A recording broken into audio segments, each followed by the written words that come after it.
September 21st, 2017, downtown San Francisco.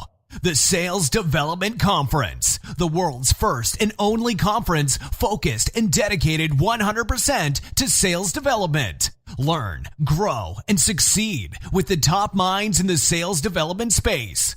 Keynote speakers include Henry Schuck, CEO of Discover.org, Manny Medina, CEO of Outreach, Christina McMillan, Director of Research at Topo and legendary sales trainer, John Barrows, among many, many others. No fluff, no filler, just the data, research, and networking you need to grow your career and become a stronger sales development leader. Go to 10bound.com/conference to get your early bird ticket today. Again, 10bound.com/conference to lock in this incredible opportunity today. Hello, everybody. Welcome to another edition of the Sales Development Podcast. Really excited to dive in with our next guest today, Mr. Brian Vital from Inside Sales Team. Brian, how you doing today? I'm well. Thank you for having me.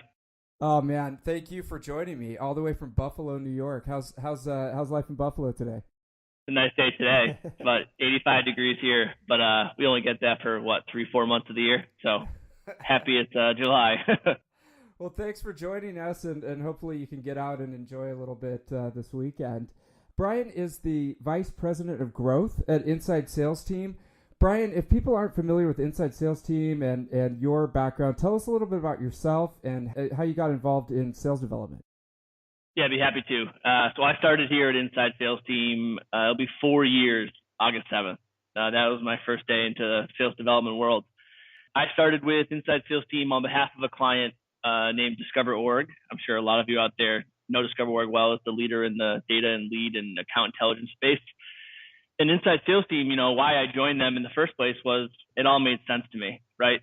So you think about a sales org and, from top of funnel to, closing business, the only thing we need to focus on here is being a high producing sales development function. And that's the background of our company. So we focus in on targeted accounts and what's the best data sources and what's the best tools for messaging in regards to a tech stack. And we're proud Salesforce users. So it made sense to me when I started here 4 years ago to basically say, hey, this company is really just owning the craft of sales development and top of funnel sales development. And so I was like, well, if everyone's energy is focused on a more narrowed, focus, then I can see great things happening. And so long time later, still working with Discover.org as a partner and just slowly sales development to team lead to vice president of inside sales, and now I'm vice president of growth, and here I am today.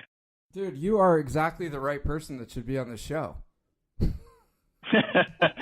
Yeah, right. It's a veteran. I think sales development, the term, 4 years. That's I'm an elder guy when it comes to sales development, and I was making cold calls and outbound efforts.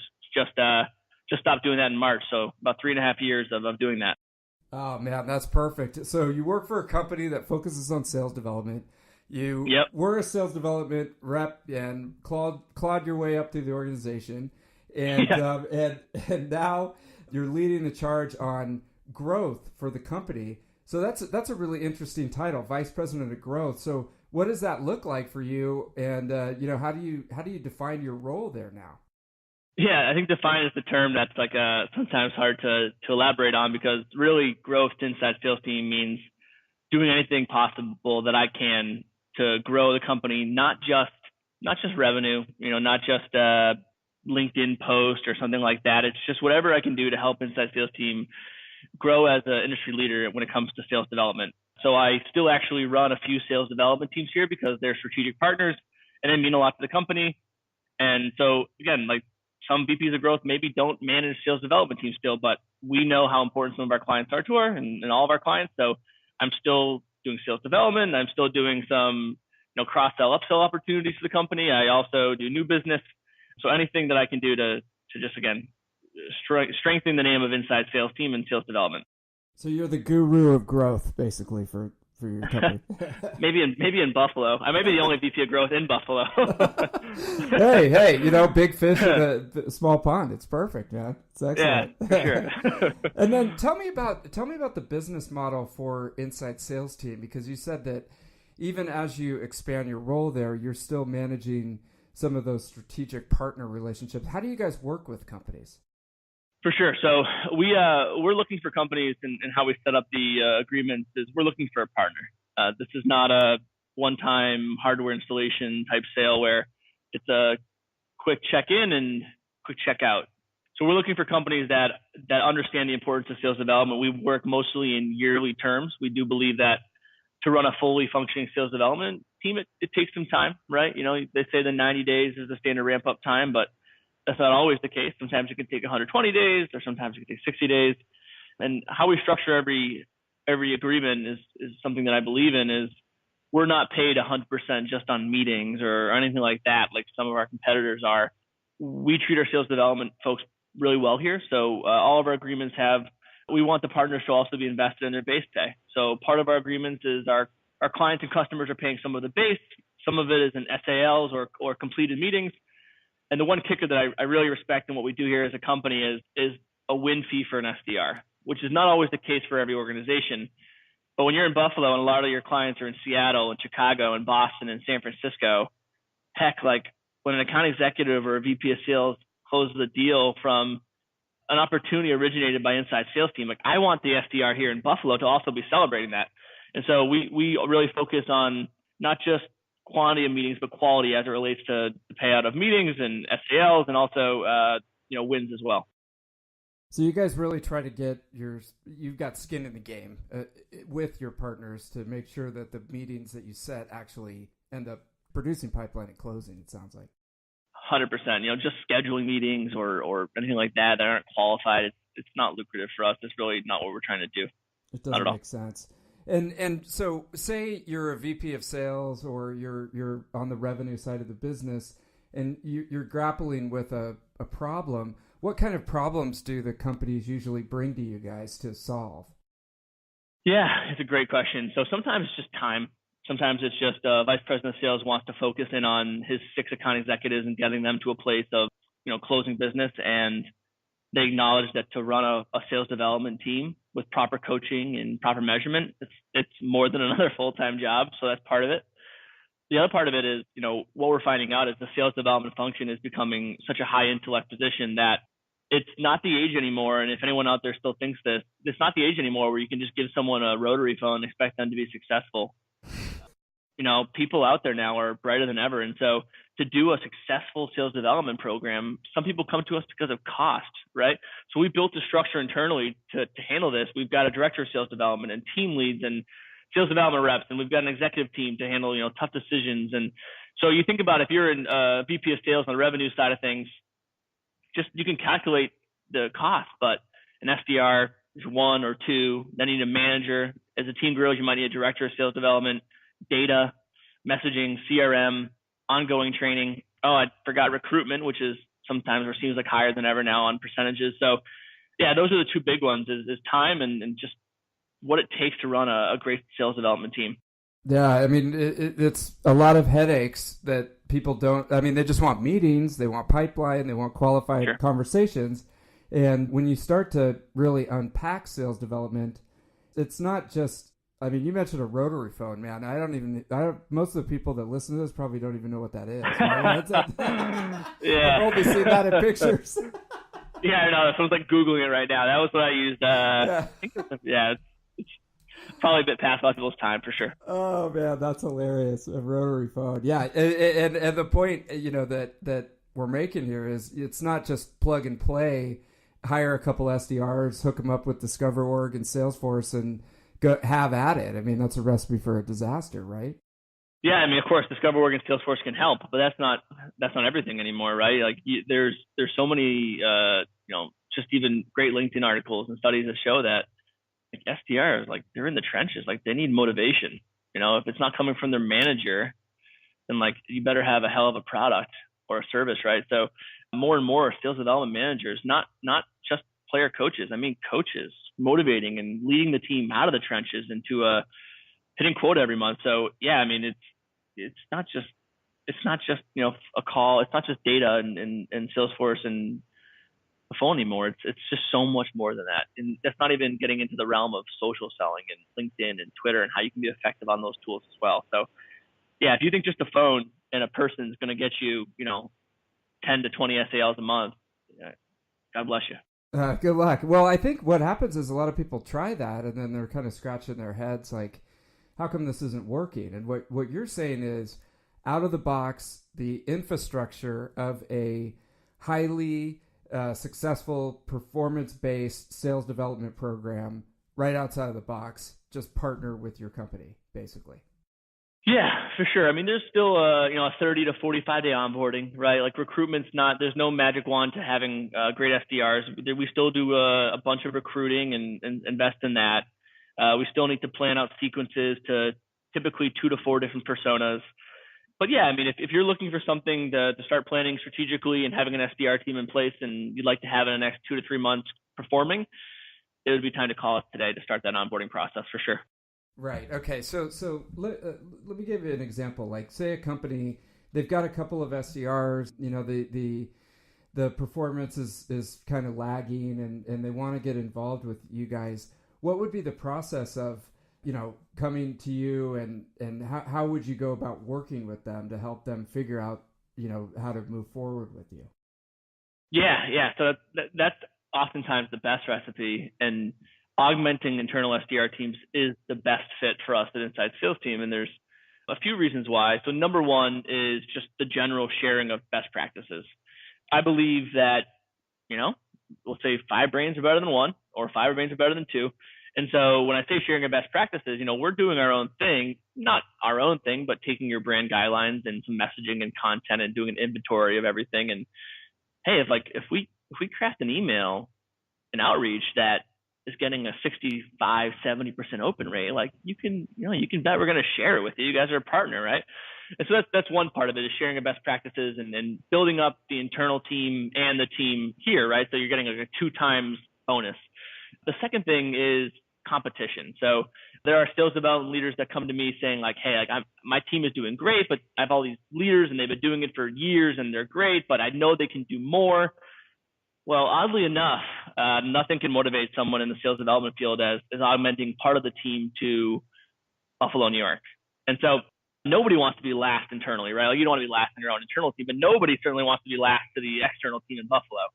And so just that general competition helps as well. And then the last thing is just, if you're an internal sales development leader, let's go back to my education roots. If you can spend more of your time to lesser people, right? We remember these things in college, the 8-to-1 ratio, the student to teacher, the 10-to-1, sometimes 100-to-1.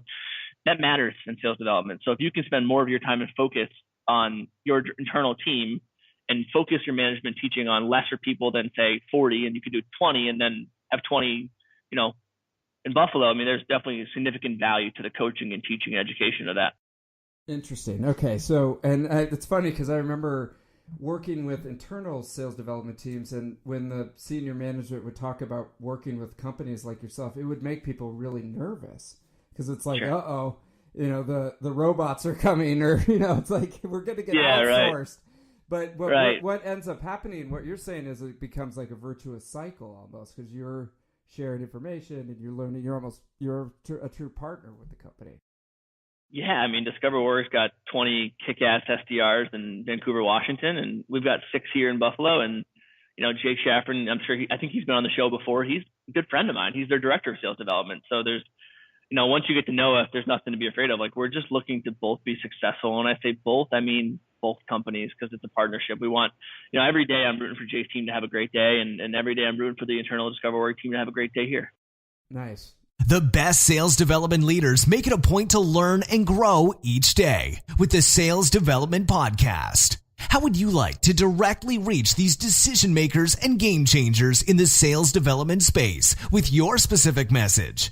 To sponsor the Sales Development Podcast, go to 10bound.com/contact to request a rate card, or just click the link in Spreaker or YouTube. Again, that's 10bound.com/contact. Reach out today to the top sales development leaders in our industry with your valuable message. Okay, cool. So tell me, let's go into your process a little bit. How do you have it set up there where from recruiting to onboarding people and then getting them up and running in such a short time, and then having to work with all these different products. I mean, you must have a pretty elaborate structure built to keep this thing rolling forward, huh? Yeah, for sure. And, as technology comes out and it's always evolving, right? But yeah, so we do have a director of recruitment in a training process. And, the first week of the program is literally just the ins and outs of sales development, basic sales development training. And then we briefly touch upon Outreach.io, which we use internally, Salesforce, the CRM. And then we also use Discover.org for data. And so the second week of new hire onboarding is we have certain training sales development programs. They're often services or products that we feel like we can really portray the value. So it's a strong product, or teach the SDRs, and usually it's about a day or two training on the product.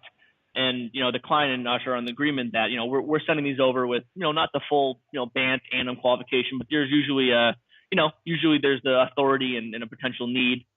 And so they go through a week of that training. So it's 1 week in the books, lecture hall style. The second week is a little bit lecture hall. You're learning the product of one of our training programs, but you're also now getting some hands-on experience. So everything you learned in the first week about sales development or outreach or Discover.org, you're starting to use it.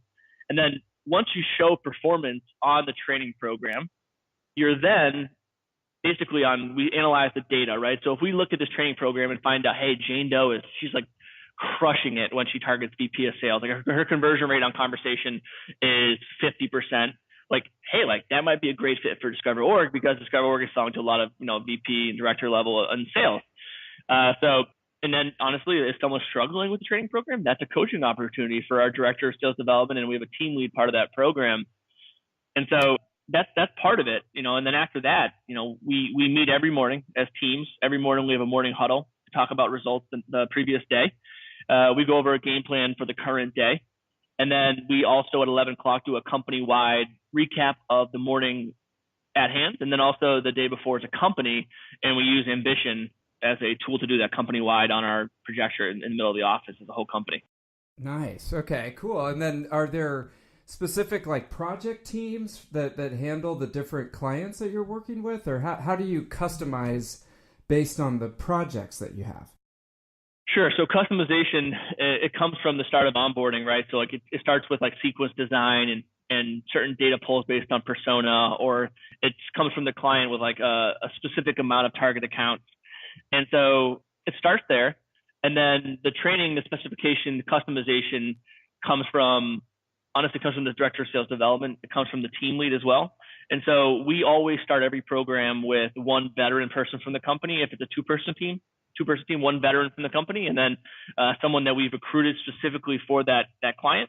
And basically, in the meantime, as we're recruiting this new person, the person that's more veteran is studying up on that product or that service that is now going to be a future client. And then that team lead's working hand in hand with the director of sales development and thinking about sales game plan, what might come up in conversations, obviously objections, rebuttals, and then at some point during the onboarding process, the sales leader of any one of our given clients or customers is going to be providing anywhere from a 1 to 4 hour product training. And that's kind of our framework. And then we keep it going from there in regards to training and customization. Okay. And how do you guys handle training and coaching and things like that? It sounds like it's a very regular, structured things that they keep doing, or does it kind of a lot at the beginning and then it tapers off? No, it has to be ongoing. If anyone out there has ever played anything, any sport, any leisure activity, right? I played baseball, nothing special. I played Division III, but our season, we didn't have batting practice and then meet again in 2 weeks. You know what I mean? It's insane to think about it like that, right? So, but totally. What do? We had practice every single day. And if by chance the head coach couldn't make a practice, then the captain's held a practice, the team lead or manager of sales development. And so, our belief is every single day there's a time to make yourself better. And the theme I've seen around LinkedIn lately is 1% better. I can't agree more, right? So 1% can come in even smaller increments. So if it's just about time to go and it's 4:59, make one more call, make 2 more calls. Because if you do enough time, it's going to make you incrementally better. And so again, fundamentally, that's what we're doing. We're training every single day here. And then, we have weekly trainings also on Fridays, a company wide that are more, 500-foot level above, but they're also very important. So we've had some about motivation and how to keep going. We've had company-wide meetings on how to get around some really tough people to prospect to, like certain stereotypes, like people like, one of the articles came out on the blog that I work with, but people that always cancel the meetings after they say they're going to be there. So we strategize on how we can make our completion rate better and stuff of that sort. So training is a big deal to us. Very regular, and I like the sports analogy because it's crazy that a lot of people out there they think a couple of weeks of onboarding and then it's a very haphazard. Where I agree. Yeah. I mean, it's got to be regular training and coaching throughout the year, and that kind of goes into do you have sort of an ideal candidate profile that you're targeting in the Buffalo area for someone who's a good fit for inside sales team, or do you find that it could come from a lot of different backgrounds? It can come from a lot of different backgrounds. There are certain things we look for in regards to candidates here in Buffalo. The first is high intellect. We all believe that finding really smart people it can just increase certain things. So it basically it can increase the utilization and the enhancement of the tools that they're given internally. It can just speed things up. I always use the term figure it outness, right? So sometimes, not figure it outness like figure it outness on your own, but figure it outness like there's no way any sales development program you can go over every single objection you're going to hear. So as a sales development person, sometimes you're going to be dealt an objection that you weren't trained upon. Maybe I bet you every SDR potentially listening has been given one objection that they've never heard before in training and onboarding. Like figure it out. And it's like understand what they're talking about, figure out the angle, then you need to pivot to something else. So the first thing is, again, this high intellect, really smart. That's the first thing. The second thing is showing, it's like I'll call it like hard work severance. It's not just like the cliche hard work, but it's like we would really like to dive into people's backgrounds and like hearing stories about how they persevered, because I don't know, it's sales development. Like perseverance is key, right? Like you have to be able to keep going every day, and it's a monthly portfolio. Not a lot of jobs are like that. Like you can't judge yourself every single day on sales development. I mean, you can on activity, but heck, there have been days when I was on Discover Work where, I might have 0 one day and the next day it's 7. It's just you have to be able to persevere through situations and work hard through it. Nice. Okay. So we got high intellect, or I like that term, figure it outness. Do you have the figure it outness? Yeah. Do you have the hard work ethic demonstrated? Yep. It sounds like it's got to be demonstrated on the resume. Anything else that you're looking for in candidates that you found is helpful? It's a tough one to look for, but coachability. It's very hard to find that, but sometimes you can get it. And so just to every SDR manager or hire, or recruiter out there, it's a tough one to find, but listen closely to times when they were potentially in a good situation and could have made more out of it, or made a better thing out of it, but were reluctant to coaching, and so if you can just, again, got to listen closely, but it's a real tough one to find out. But coachability is huge. We just talked about training daily. So if someone's not coachable, then now you're just wasting everyone's time. So that would be a big part of it as well. Oh man, I could tell you, I figure it outness and hard working is huge. But for me, it's like coachability as a hands-on sales development manager. It's very frustrating to, have lived through situations and then you give that knowledge to someone and they just drop it, or they just are like, yeah, whatever. Like I know everything already. So whatever, dude, So coachability is huge. And it's hard to know. It's hard to like look over a resume or interview somebody and know if they're going to be coachable or, sure. You know what I mean? So that's a tough one. That's a tough one. Do you guys use, I know that DiscoverOrg uses Omnia pre-assessment, to try to figure out if somebody is coachable. Do you use any pre-assessments or things like that to help kind of sort through things, or is it mostly an initial screening? Yeah, we used Omnia for a long time as well. Okay. Yep. Yeah, I'll get the utmost respect for Patrick Purvis there, their CRO, and he's recommended to me. So we used them for a long time. We took a break from them, nothing on them, nothing, we just wanted to see if there was anything else out there that we would like or enjoy. And we actually just started using Omnia again this week. So We went back to them. It's funny you asked that. So yeah, we're back on the Omnia Cognitive Executive Test is what we use. Okay, all right, yeah, I've heard really good things about them. I would definitely want to check those out. And and now I'm again in the seat of, so you hired this great person. They've got all the three categories that you're looking for. You're continuously training them. You're bringing them up to speed. What kind of career path could they have at a company like yours? Whereas with some companies, there's account executive positions, there's customer success positions, there's marketing positions. Does anything like that exist at your company that you can help them to get into, or are they pretty set as sales development reps? Yeah, and part of that's on my shoulders, right? So I'm trying to grow my department out, and yeah, for sure. And part of it's in my own department. So let me walk you down a path. So you're hired here as a sales development rep. Typically, a team lead promotion is anywhere between your first, let's say, six months to 18 months. And then the next step from that as a team lead would be manager of sales development, and that would be a person that manages about 2 to 3 different projects here. Usually it's around 8 to 12 people that person would manage. And then, if you think about it, as we continue to grow, we have one director of sales development right now, but that would be the next step. And then, at some point in there, it's the company here. If you're a salesperson inside sales team, you get this choice. It's, do I want to be this leader in inside sales and sales development, which is a hell of a ride. I love it. I get jealous sometimes. I'm not, managing or, the 30 to 40 people I was last year. But it's like, you get this choice, right? It's like, what a lot of companies have is, do I want to do more of account executive work now, or do I want to be a manager of sales development or a director of sales development, depending on, where you're at. And so I'm very close in my own internal department to be hiring an SMB account executive and also a SDR on behalf of inside sales team. Because right now I'm just doing my own prospecting and relationships. So it's pretty unique how these different, options and titles are starting to come about. And so I think by the end of probably Q3, we'll have both those positions, hiring for those positions, an account executive SMB and also an SDR for inside sales team, setting up meetings for myself and the other account executive. Oh, wow. That's really interesting. So you actually don't have anybody working on your own project. You have to do it. It's all been, it's been a good website, some good inbound focus. And, we have some, the best, and I mean this, the best partners and clients in the world. So we get a lot of referral business. It's been fantastic. Yeah, that's amazing. I think that's where I met you through Discover.org initially. Yeah. And so that partner network is huge, man. And the only way that you can get that is by delivering good value for your partners and making them money. So good for you guys.